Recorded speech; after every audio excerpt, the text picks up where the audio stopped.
Pardon, I can say me video on fast our website. You know, we messages, me emails like call Facebook Messenger messages in it doors. Nina USkills.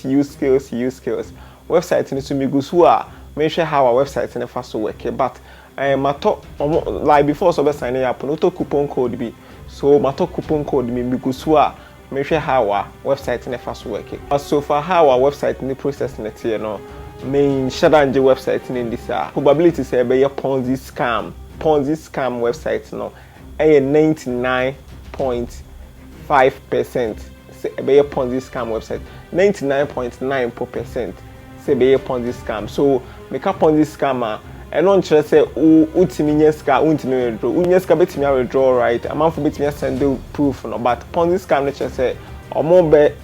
accumulate amount for sika nti edu omo target na ometimi adwane anytime bia nti emphasize den into it me say video about USkills na make it before no actual how website na fast work how omo fast way we no but you fan to it so far there me process am follow me hwehwe mu ne bibia no say website we a Ponzi scam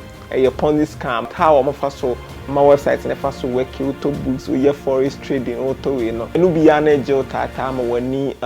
website na kan website na legit omoto ni nyina e format enti say that me kan na me say video la but we ni because of some focus me video me kan ho asem no anything na me kan ho asem no we be am fan 20 team say me start creating channel we no since 2019 no me nye video about Ponzi scam website say be my casa website be a Ponzi scammer